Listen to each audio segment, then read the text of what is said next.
Are you a lifelong fan of General Hospital? Are you a new fan who wants to know more about the history of the show? Do you enjoy talking about the show with others? Do you find yourself yelling at the TV? Is your self-care an hour a day in Port Charles? If so, we invite you to join hosts Amanda and Shannon Coach at the place where all the hidden conversations take place and secrets are revealed. Meet us at Pier 54, the podcast.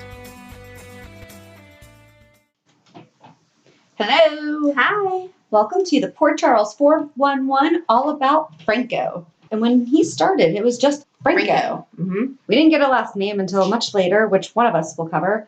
Little disclaimer at the beginning, Amanda and I have been momming real hard this week. Labor Day threw us off. Oh, it did. That messed up everything. Oh, my goodness. We're doing the best that we can on this. Let's just put it that way. I think we're good. I think we know Franco well enough. We're going to hit the high points. But we also are still, we're going to post a picture on Instagram showing how we are recording today, because if you listen to Monday's recap, you know that my basement was a mess. Well, tonight we couldn't record upstairs because family coming in and out. So we're in the basement on lawn chairs on the carpet. They're comfy lawn chairs, at least. They're zero gravity chairs. Yes. So I love fall these asleep chairs. during this. Yes. All right. Amanda's going to get us started. Yep. With Franco. And we're going to take turns every 2 years? Yes. Okay. So Franco showed up in 2009. He had witnessed the cover-up of Michael killing Claudia. He sent reenactment photos to Jason. And that was whenever he was tagging everything with that CO77X. And no one knew why or what that was. And then it came to light that that was his artwork because he's an artist. His art exhibits consisted of numerous crime scenes, reenactments. When he was in Port Charles, he was doing artwork in that studio. Where is that studio now? That was like a really good space. I don't know. Places just go away. I guess they do. But that was just a really good state. Like, as I was reading this, because it goes on, that he took Maxie home, blindfolded her, took pictures of her with the chalk outline. And that was whenever they ended up hooking up. And it made me think of what that space looked like. And I forgot that they hooked up. And now that he's being played by the new Franco, it feels really, really weird. We don't have a Franco right now. Well, that's true. To think of him hooking up with Maxie. But anyway, back to the point of the story. He idolized Jason, tells him his work in organized crime is art. Franco hits Officer Ronnie Domestico. Is that how he said it? That's right. I haven't heard that name in forever. Sure. Domestico. Okay. Anyway, with the car, and tells him to tell Jason, you choose. Franco kidnaps Sam and Carly. Jason saves Carly, and Franco kidnaps Lulu. He had been looking for Maxie, but Lulu was there because that was back when they hung out all the time. He held Lulu and Sam in two different buildings, two different sides of the town, rigging both of them with bombs, or so they thought. Jason saved Sam, and Dante saves Lulu. Sam's bomb was a fake, Lulu's was real, so Dante got her in the nick of time. Franco left town and later sends a DVD to Joss for her christening, explaining his motivation and reminding Jason that he will kill someone for every person Jason kills. Dun, dun, dun.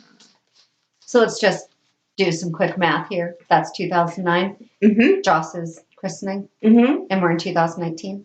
Okay.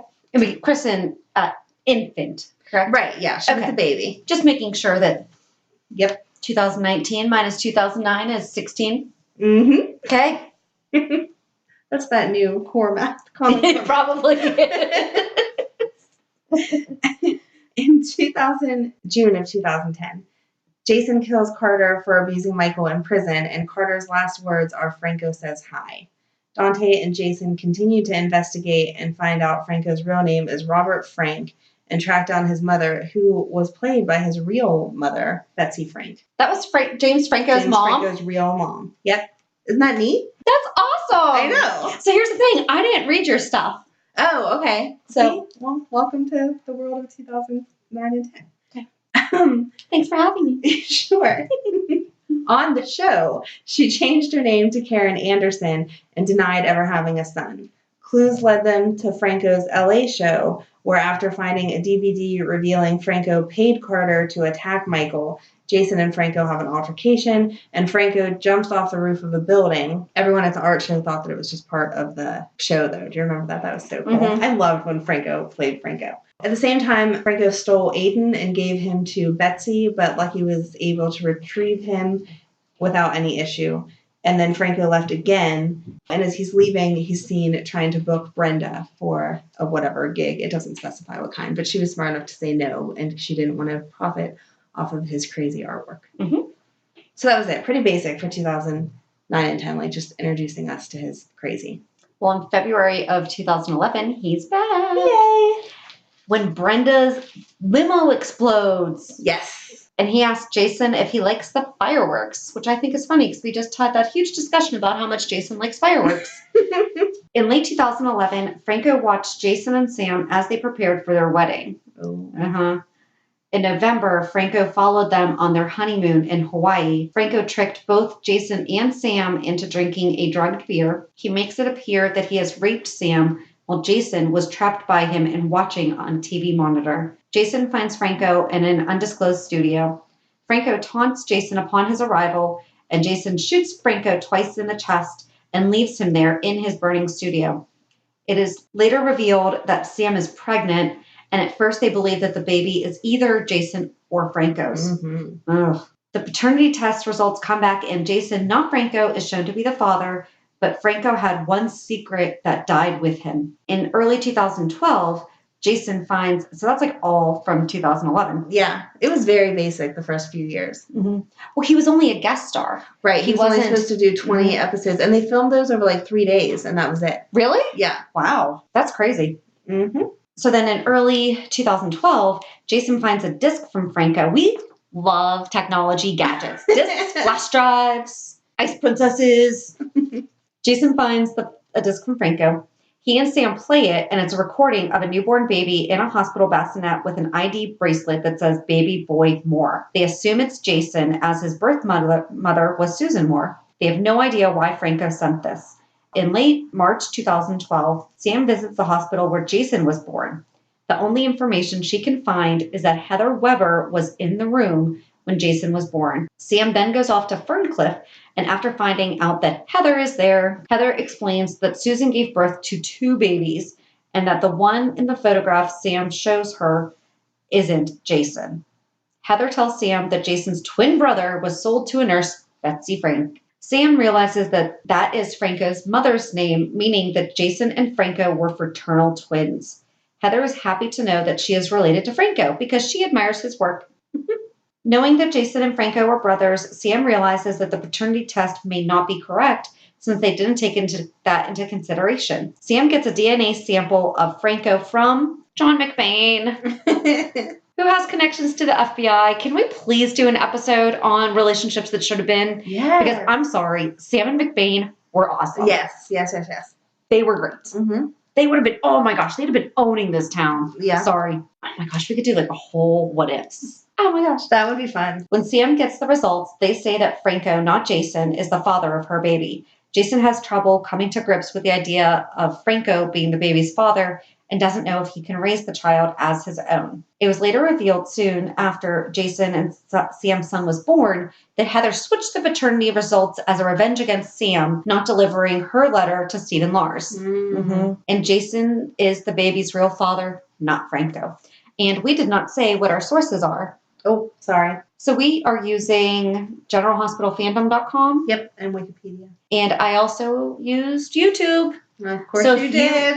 If you go on and do GH-Franco-year, tons of people have taken only the clips of Franco and put them in sequential order. Wow. The only thing I don't like about that, though, is that you're missing a lot of the backstory because the stuff with Sam and Jason or other characters isn't there. Mm-hmm. But good job and tons of patience on their part. Right. They did that, and it's enjoyable. And that is all that we have for 2011 and 2012. Alrighty. So we pick up in May of 2013.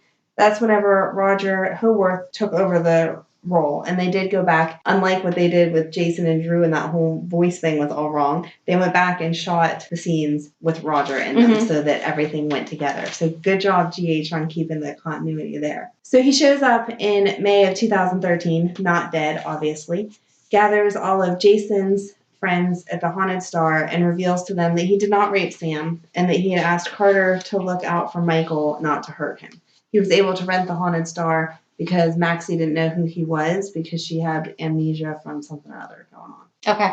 I don't remember what that storyline was. I don't either. But that was why she let him rent the Haunted Star without being like, no, you're bad. He's arrested but gets out on bail and makes himself known to the Quartermaines because at this point he thinks that he's Jason's brother, like you had said. So he starts making all those family connections, connects with his daughter, Kiki, and her mom, Ava.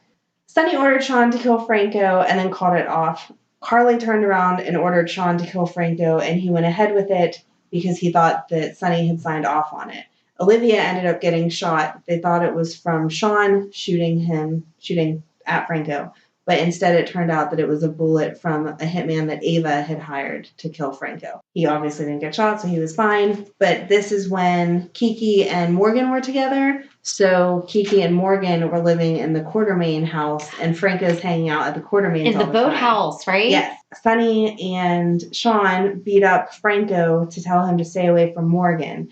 Alexis shows up on the scene and takes him to the hospital because she wants him to be able to donate some bone marrow for Danny, because this is when Danny was sick. Yeah. Franco loses consciousness and wakes up thinking that he is Jason. He threatened to kill himself to protect everyone from the demons that lived inside him because he was confused. He was going to hurt Danny. They were able to convince him to come back and seek treatment and figure out what was going on. And that was when they found the tumor and removed it. Because of all of the medical tests being done at that point in time, it was revealed that Kiki was not his daughter. And in November of 2013 is when Heather revealed that she was his mom and Scott was his dad. And that was why all that didn't add up correctly. Mm-hmm.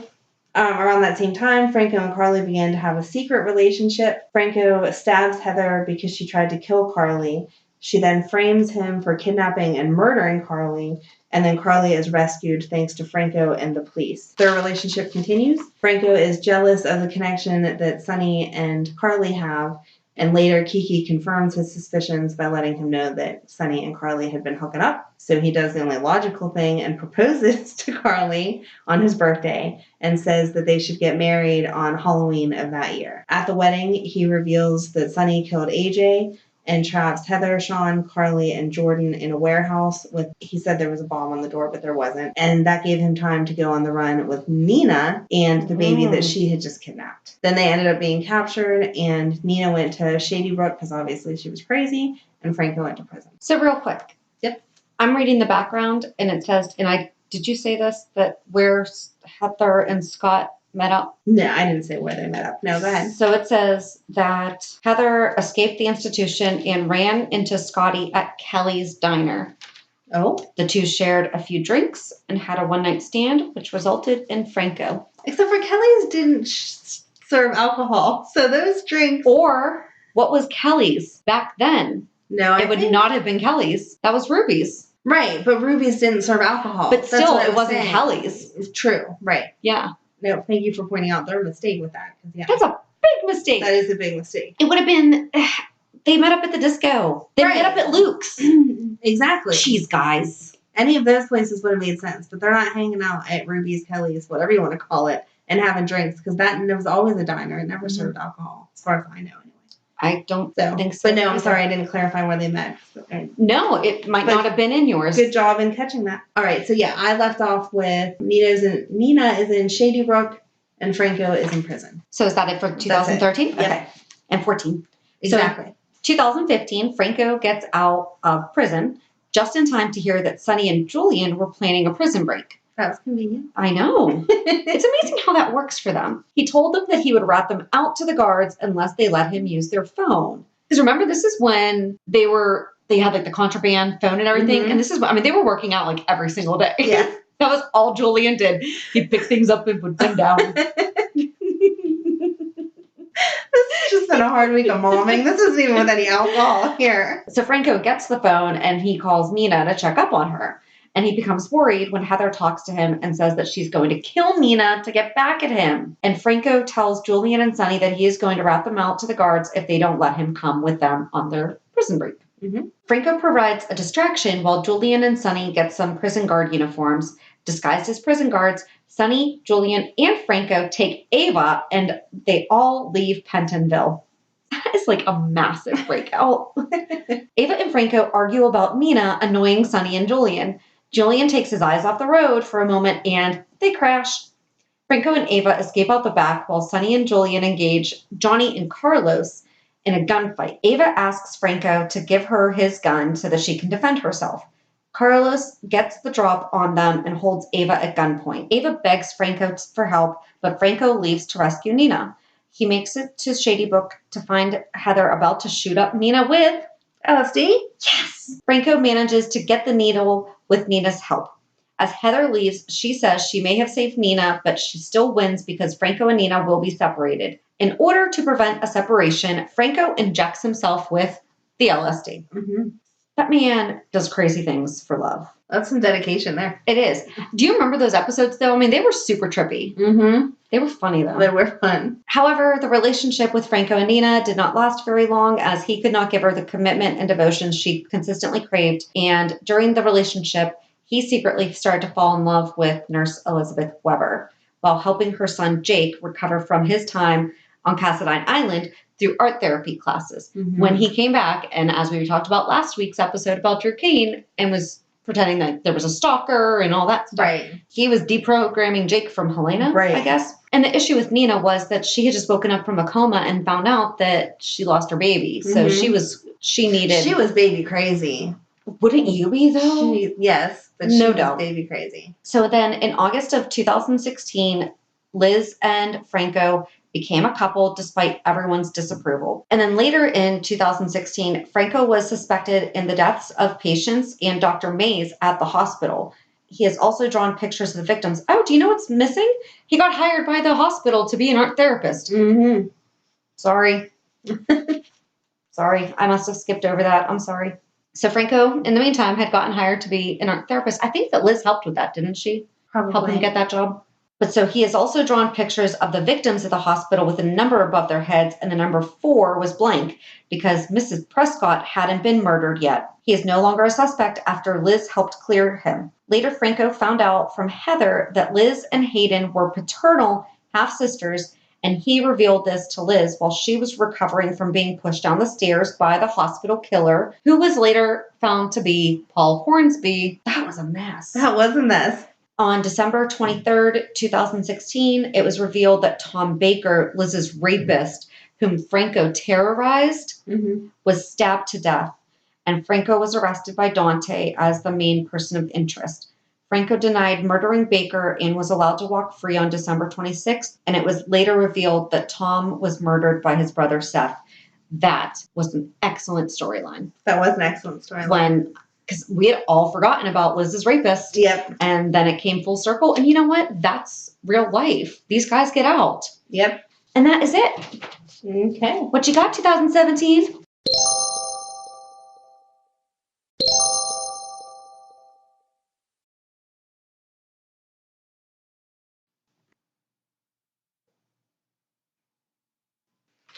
All right, 2017. After saving her from Seth Baker, Elizabeth and Franco say I love you to each other and make love for the first time in February 2017. I don't know why I just repeated that. I'm sorry. Because that's probably how it's written. It is. The relationship advanced over the course of the year through helping Jake from his traumatic experiences on Cassadine Island. And in August, after returning from New York, Franco moved in with Elizabeth and her boys. Later, Franco made a painting that represents both him and his imaginary friend, Drew, and it would become his most cherished painting. And then on October 18th, 2017, is when Betsy admits that she had lied and that Drew was alive, and that she had to give him away because Franco had pushed him down the stairs. She had told him earlier that Drew had died of a heart condition. Right. Franco had been obsessed with Jason all of his life because he believed that Jason got the good life as a twin and that he got the crappy life because he was on the run with Betsy all the time from Jim Harvey. But at that point, he wasn't quite sure what Jim Harvey had done to him. Mm-hmm. Franco lived poorly, Jason lived in luxury, and then there was a session with Andre Maddox that it was suggested that his obsession with Jason was caused by losing Drew, and that the loss may be why he was crazy and became a killer. And then despite everyone's disapproval, Franco and Elizabeth then got engaged on December 4th after realizing how much in love they were, and they were supposed to get married in November of 2018.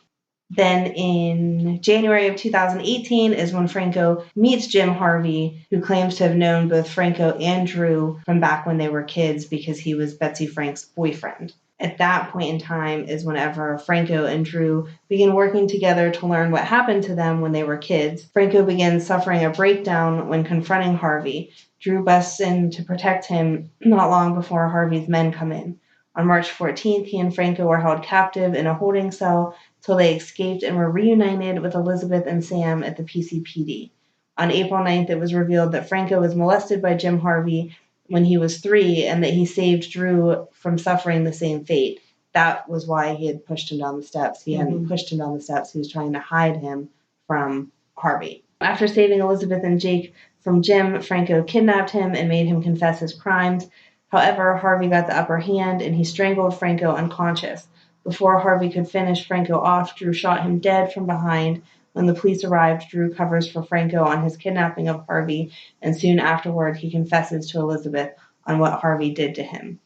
Later, Franco and Elizabeth decide it would be best if he contacts Harvey's other victims who suffered like Franco did. It would give them peace knowing that Harvey was dead. In June, Franco and Elizabeth set their wedding date as November. Franco asked Drew to be his best man, which he gladly accepts, as they finally rekindled their friendship for the first time since they were toddlers.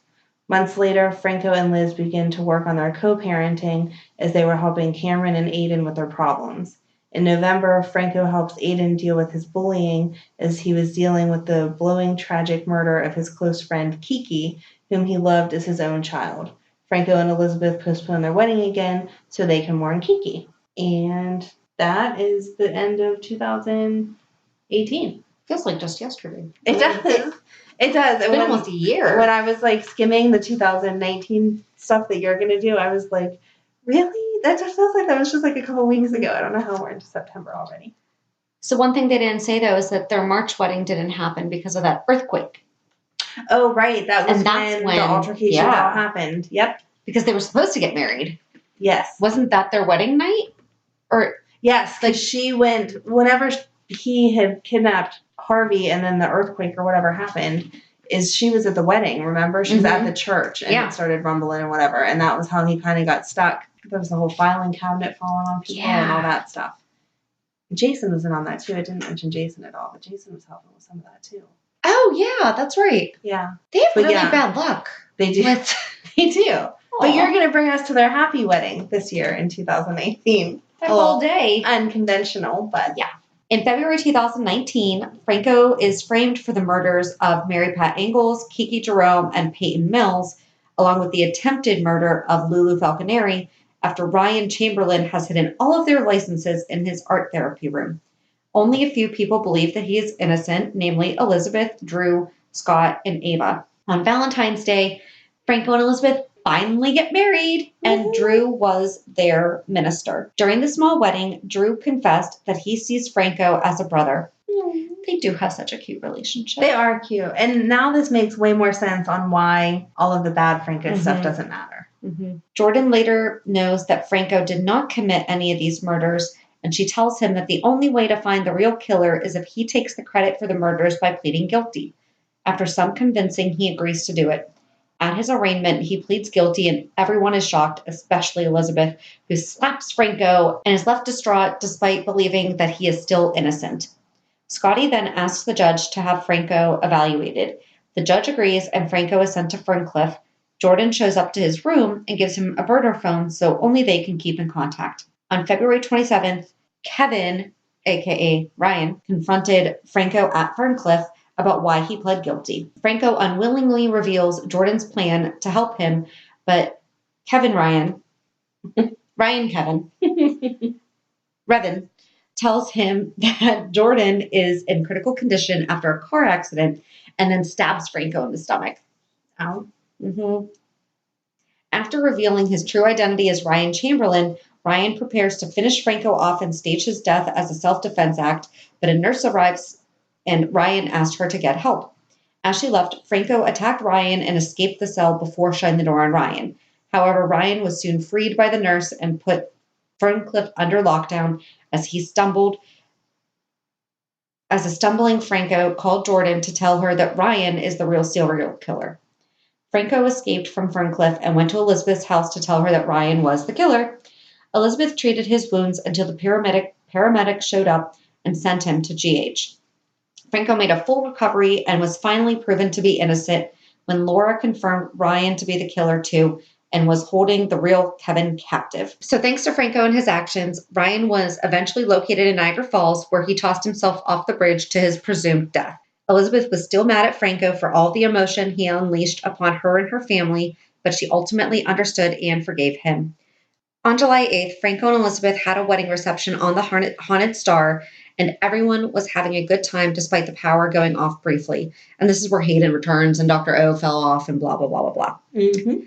August 8th, Franco went to 721 DeWitt and found Cameron was being held captive by, it says Hank Archer. It's Shiloh. Yeah. Come on. And Dr. Arthur Cabot. Hank held Franco at gunpoint, who said if they let Cameron go, they could use him instead.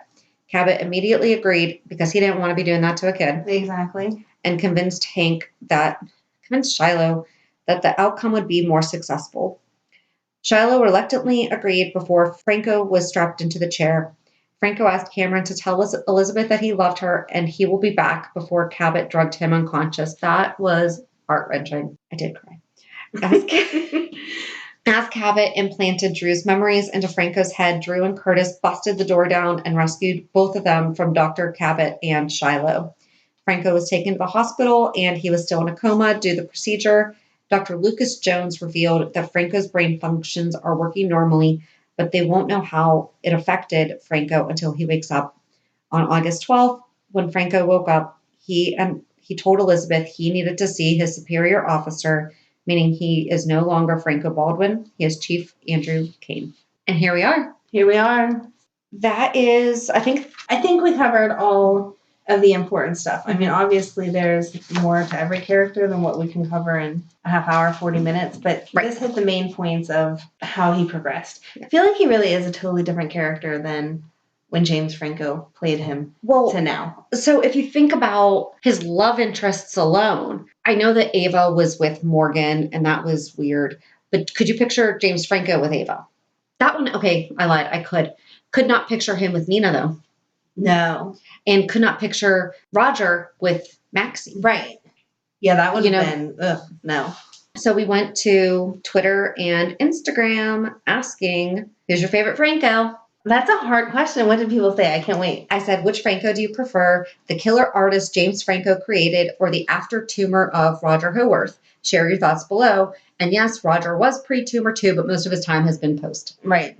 The after tumor Franco, of course. Roger, the good guy, married to Elizabeth. No comparison, Roger. I like both of them. I do not like Andrew Franco. Roger, raw thumbs up. Jer. I love James Franco as an actor, but prefer Roger as the character Franco. I followed him since As the World Turns. Yeah. Wow. Roger equals best Franco. James Franco, of course. My guy, James Franco. The good one, I don't like him as Drew. Definitely Roger. So lots of Roger fans. And I'm with you. I'm a fan of how unique the character Franco was. Yes. That whole storyline was just written really well because, so the actor, James Franco, came to GH, said, I want to be on a soap, did 20 episodes over 3 days, but he just said he wanted to be an artist and he wanted to be crazy. Mm-hmm. He didn't give them any other, he didn't write his own script. Mm-hmm. So the way that they wrote his character, I feel like is so above and beyond their normal bad guy killers. The show's obviously always good and I love it. But just the depth that they went to show his crazy was crazy. Right. It was so good. And he did a really good job of it. He portrayed it perfectly. So that I think is what I miss with Roger portraying it. Not that he's not an awesome actor because I followed him not from whatever, but from One Life to Live and love him. And he's doing an awesome job with how they're writing the character now. But I don't think there's any way that he would have been able to play Franco back then. Just like you just said, I don't think Franco back then could play Franco now. I know they're supposed to be the same character, but it's like they're two completely different people, which I guess is the whole point of Before and After Tumor. But Roger did play a little crazy. He did. Like, he didn't play evil. So when he was on One Life to Live, Mhm. he played Todd Manning, and he was a jerk, and he could play nasty and crazy. It just wasn't that same level of crazy that they had Franco to. Mhm. The rating was just completely different. So yeah, I don't have a favorite. They're just completely On Twitter, people were saying, I prefer Roger. James Franco creeped me out big time, and I couldn't stand Franco. Roger makes him lovable, even though he was a psycho killer pre-tumor, LOL. Yeah. Roger. Wow, you go, Roger. Yeah. And I think that it's also, I mean, like you said, James Franco was not on for very long. Mm-mm. I mean, he had a very powerful story, and he brought out some really good stuff in Steve Burton. Yes. You know, I mean, the thing I liked the most about him being on is that he fit. Mm-hmm. Yeah, he was James Franco, and I don't think maybe he was as well known though. See, I didn't know who he was then, but I mean, I'm pretty sheltered. We've gone through that before with music and TV artists. No, but because I mean, when we have these guest appearances I mean, love Chandra Wilson, and we love when she's on, but she doesn't write her in. Like, it's still like she's a top layer character. Do you know what I mean? Or Franco, even though it was only 20 episodes, they like really got him in there. Right. But I mean, Richard Simmons has been on how many times? Right. And it's always been a novelty. Yes. You know, so the fact that they took someone, and I feel like they took him seriously he wanted to experience soap opera acting. Yeah. And they were like, all right, challenge accepted. Right. Here you go. And he did well. Mm-hmm. I will agree, though, that I do like the new Roger, too. But I mean, they're, like you said, they're totally different. Yeah. The character is softer and nicer. Obviously, we like to see that people can change and not be jerks forever. So I like the storyline. But yeah, I don't know how you compare. Yeah. So that is all that we have to say about Franco, now known as Franco Baldwin, now known as Drew Kane. Or he thinks he is known as Drew Kane, so who knows? We will meet you back on Monday. Have a good weekend. And we'll meet you at the pier. Bye. Bye. If you enjoyed today's show, we invite you to go to pier54podcast.com to subscribe on your favorite platform. Don't forget to leave us a review. And you can also follow us on many social media channels. Just search for Pier 54 Podcast. Also, we are not perfect, so if there is something that we missed or messed up, just let us know by emailing us at pier54podcast@gmail.com.